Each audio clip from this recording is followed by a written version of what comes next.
Sway. Sway. Sway. Sway. In the morning. In the morning. In the morning. Shake goes by. Wake your punk ass up. That crust out your eyes. And that's G-Eazy. What up, what up? Must be nice. I love these claps, man. I love the round of applause sound in the background. Well, if we're not feeling you, I'll give them the eye. You won't hear that, all right? So you're doing all right. Joe is in Montreal, Canada. What up? What you want to say, Joe? There's something you said about how you wanted to go out and grab all of the mixtapes and whatnot, just throw everything in the dumpster. Why, though? You got to realize that the taste of your fans, it grows with the music. Yeah. I think that's like, more I'm of like thinking, I'm thinking back in the days, man, the guys that I used to listen to back here in Montreal and Canada, man, we used to say, they were underground, and that's what we were looking for, right? Yeah. And these guys are all mainstream today. We're still listening to them because they grew within the industry, and we followed them through that whole thing. Well, let him explain what you meant by the mixtapes you would have. No, as a fan, I totally understand that because I'm the same way with people. With people I listen to. You want to grow with the music, like you said.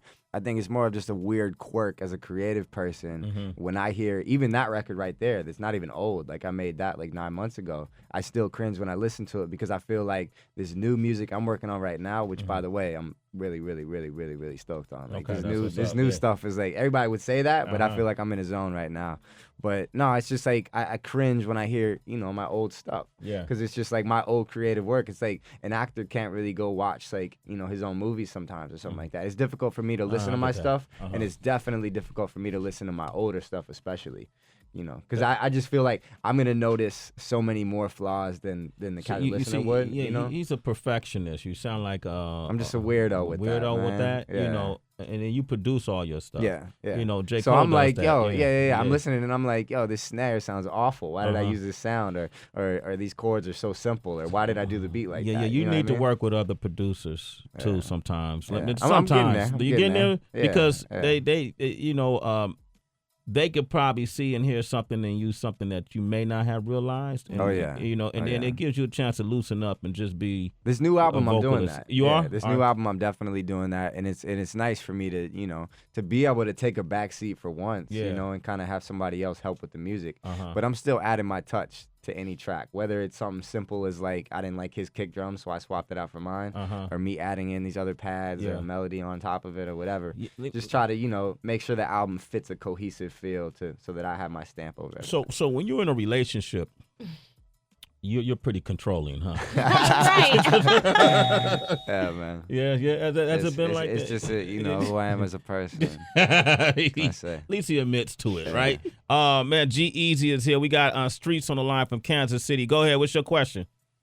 What's good, everybody? I just wanted to say I grew up listening to that Bay Area music, you know what I'm saying? That authentic, like Messy Mars, you know what I'm saying? Brother Lynn, nice. you know what I'm saying? Like all that stuff like that. But I was wondering, you know what I'm saying, did they have any influence on you? And now the new Bay Area music is a lot different from the Mac Dre's and stuff. Do you think that gangster music still is relevant, to this day or could still last? Because I make music, you know what I'm saying, myself. Yeah. I think it'll always have its place there, man. It'll always be there.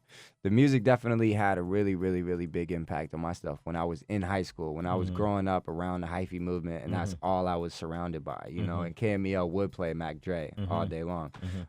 So, the influence was definitely much more noticeable in the music, like back then. I've kind of pushed things forward and evolved, and my music has changed a little bit, but I think that'll always be there, and I'll definitely always appreciate that music. It'll always have its place and all that. IAMSU, that's the homie. Rance, Kevin Jordan, a new guy out of Oakland. The thing is, man, Sue, like me and Sue were in high school at the same time together. We knew each other back then, and it was like we were both inspired by that 05, 06 era hyphy stuff in the same way. So now it's like you take somebody like him who's grown up on that stuff just the same, and it's like the stuff that he's making now is still loosely inspired by that. The influence is still, you know what I mean? Have y'all worked together? You and Sue? we just cut a track in LA like last week. You and I, and it's almost a tribute to 06, to be honest. Who did you cut it for? Him or one of your projects? We just it might be for mine, but he's real cool, man. But I can't even see. Like in the studio, might be mine. It's going to be mine, Sway. Undertone, and I can't even imagine you two in the studio. So everything Sue might have wanted to do, you probably use this snare. Nah. What was it like? Nah, man, Sue, working with Sue was real chill, man. He's actually really, really impressive. I got to give props to him and his whole work ethic, man. He came through, and this is rare. I haven't seen nothing like this. Like, he came through, and I had already laid a verse, and I played him the track, and I was like, yo, what do you think? What could we talk about for a chorus? Whatever. He's like, oh, yeah, this is popping. This shit slaps. And he was like, all right, let's go. And I'm like, all right, you want me to loop it so we could, you know what I mean? You write something. He's like, no, let's go.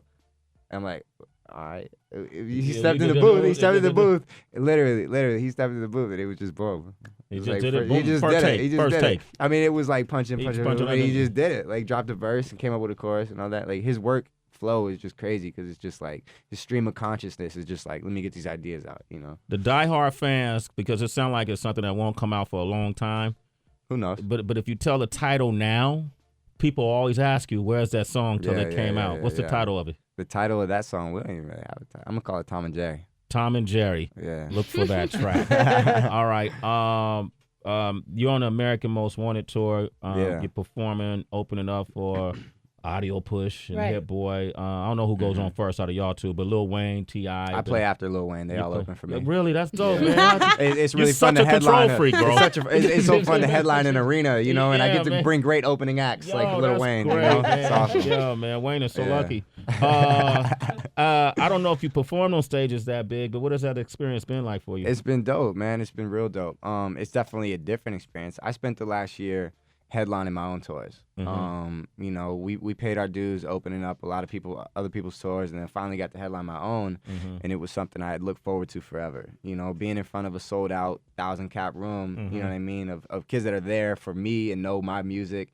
It was a gratifying experience. So then, you know, to revert back to this is like, again, it's humbling and it's inspiring me to, like, when you're around these guys, you know, people like Wayne, like, who did it. You know what I mean? It's like he laid the blueprint. He's the biggest touring act in hip hop, basically. You know what I'm saying? And he's a great performer. He's got it.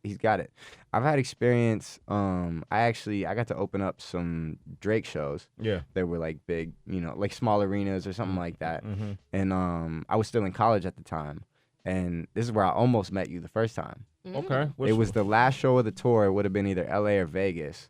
And it would have been Vegas. Oh, and you Vegas! were there. Yeah, I was there. You were there. So check this out. I was so mad. Yeah. So I'd worked it out with my teachers to miss school to be able to go on this Drake tour. I'm like, teacher, you may not know who this guy is, but he's a rapper named Drake, and these shows are rather big, and this is an opportunity for me. You know what I mean? And I need to do this. So they were all chill, and one of my teachers was like, I'm gonna say who, but he's like, I'm sorry, man, I'm at my tolerance. Like, you miss one more class, I'm failing you. I was already on academic probation on my scholarship. Damn. There was no way you know what I mean? It was literally like that, man. And I had to get that degree, you know? I had already come this far and all this shit. So I was like, literally had to leave the last show and go back to school, drive from wherever it was. Arizona was the last one before Vegas or something, and drive back to New Orleans for college to go sit in this teacher's class. And then you were at the show. Yep. I read about it on MTV News. Yep. And you're all talking about everybody that played that night, and I'm like, man, I could have met Sway and told this guy, like, I grew up on your shit, like.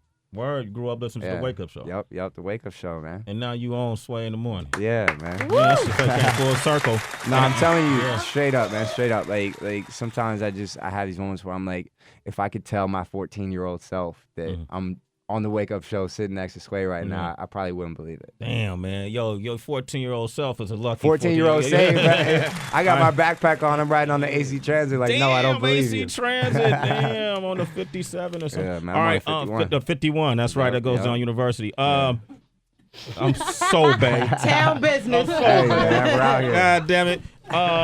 Wake Up shows Monday nights here on Shade 4-5 now. Tech Revolution, myself, 8 p.m. Eastern. I gotta say, man, you have to be like a world-class morning person. I don't know how you do it, man. Yeah. I can't get up for Hey, this. you know what, G-Eazy? This is G-Eazy, by the way, man. Sometimes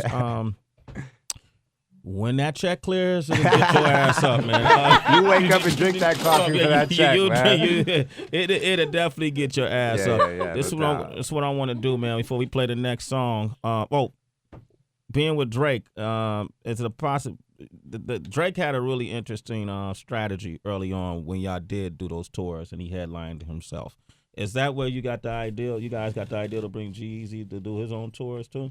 Jamil, come here, to tour manager. Yo, I think his fan base, like G's fan base, just kind of, I guess, grew naturally. Like it was, because we had G. How many opening tours did you do? You did like 2 or 3, and then it was just like time to like just test out the water and say maybe. Yeah, I mean, I made a decision that was basically like I could be in front of this many people opening up for somebody, or I can make a decision like I'd rather be in front of. I don't care if it's starting out with 200 people. If it's my own show, I prefer that. You know what I'm saying? But he did do those opening shows like to. And it's like the whole thing about performing, man, is like if you put on a convincing show, I believe, and if you really like put on a dope show that people talk about afterwards, like they'll come back, man, and they'll come back like double. If you do 200 people this time, you'll come back to that city and it'll be 500 people. Than 1,000 people, and then, you know what I'm saying? But you just got to give people something to talk about, and you got to, put on a good show. I mean, I want to commend you for making the decision not to come to that last Drake show and go get your degree. No, I mean, truth be told, I knew I would meet you one day. I knew I would be here. We crossed paths, man, and then I think even more highly of you. And my music kind of sucked back then anyway. I wouldn't good, man, because if you were whack back then, you wouldn't be here today. And let that be a lesson. The choices you make today will affect your life tomorrow. So make the right choices, as G-Eazy did. Got a degree and you still touring and you bigger than you ever were. That was the date that Wayne first got out of prison. Yeah, man, that was the other thing. Truth be told, meet Sway, whatever, blah, blah, blah. I wanted to see Wayne come out. Me. Yo, G-Eazy, I feel the same. Because meet G-Eazy, whatever. But I wanted to see Wayne too, man. So we feel the same on that. It's Sway in the morning, only on Shade 45.